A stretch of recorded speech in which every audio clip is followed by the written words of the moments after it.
Salute. How y'all doing? My name is DerrickCWilliams. Shout out and respect due to my newest subscriber, Delvon Stewart.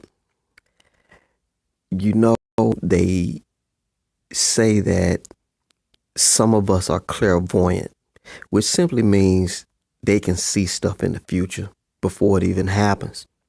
I want to introduce to you a prophet. His name is Dr. Anthony Fauci. And myself, I'm just one man in the comment section on YouTube. The title of this presentation will be called A Prophet Amongst Us. Again, I want to introduce to you the media darling known as Anthony Fauci. He is so beloved that you have the greatest shooter in NBA history, Stephen Curry, actually doing interviews with him. Stephen Curry is an idiot. Wardell Stephen Curry is his name. He plays for the Golden State Warriors. He has been interviewing Dr. Fauci to pick his brain over what the American public can and should do with regards to the novel coronavirus. Never mind that you have a Fox News anchor caught on a hot mic saying, take your mask off. And we've already been vaccinated and stuff like that. You have all these numbers that aren't lining up with all the gloom and doom predictions that we first got with regards to this virus. And also, he's been around for a long time. And I'm going to let Dr. Buttar, quote, go in on him later on in this presentation. All y'all take care. Greenville, Mississippi till I die.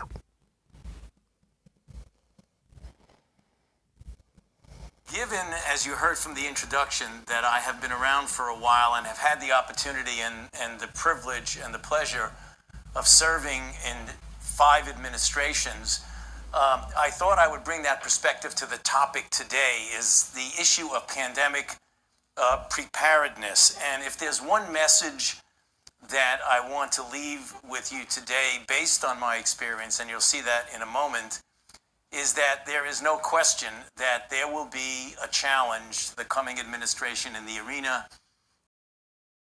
of chronic infectious diseases, in the sense of already ongoing disease, and we have certainly a large burden of that. But also there will be a surprise outbreak. There will be a surprise outbreak. There will be a surprise outbreak. And I hope by the end of my relatively short presentation, you will understand why the history of the last 32 years that I've been the director of NIAID will tell the next administration that there's no doubt in anyone's mind that they will be faced with the challenges that their predecessors were faced with. We're going to take this back. Is Fauci directly responsible for this pandemic because he maneuvered the money, he maneuvered around the moratorium, kept this chimeric research going in China? Is he directly responsible for not just the pandemic, but also the response that's killed the economy, put, 17 to 22 million people out of work? Is Fauci directly responsible? I'm going to say this. I think that I've seen some petitions going around. I know Dr. Shiva said that Fauci should be fired. I think that's the nicest thing that could be done to Fauci. I think he's a criminal. He's broken the law. He's gone against the government. I mean, to me, that seems like it's a traitorous thing to do when the government has passed a regulation and he's at one of the highest levels in the NIH. He's got a directorship at the NIH, and then he breaks the law, he breaks the moratorium, and then funds research against something that could potentially cause harm throughout the entire world, and he's in collusion with the foreign government to do. I mean, I don't know. That's a matter for attorneys to decide. But I'll tell you something. Fauci goes back to 1981. In 1981, he called HIV/AIDS the gay disease, and he was the one who funded the research behind a drug 3 years before it was even established that there was a real virus. So the virus was established in 1984. In 1981, he was pushing the agenda of a drug prophylactically to treat people for a condition that has now been seen to be related to lifestyle, nutritional status, all sorts of other things.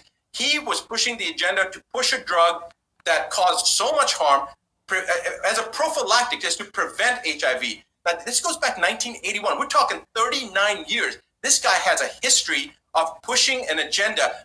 Here's a question that I want to ask you, Gary. Forget about the audience for a second. I just want to ask you a logical question. So here's the president, regardless of whether you are for the president or against the president, forget about that. The man is elected. He's the president of the United States, and it is our responsibility as citizens to follow the directive of our commander-in-chief. Whether you agree or disagree that he went through the process, he got elected. So get off that bandwagon, people, and stop making a big deal between the Democrats and Republicans. He's a president. He deserves our support. But now the president comes out and says there's a drug called hydroxychloroquine, which has been on, God knows, 50, 60, 70 years, and another drug, Zithromax, which has been, it's a macrolide that's been around for at least, that class of drugs has been around for at least 70, 80 years. Maybe Zithromax has been around for, I don't know, 20 years, whatever the case is. These are established drugs. They're safe drugs.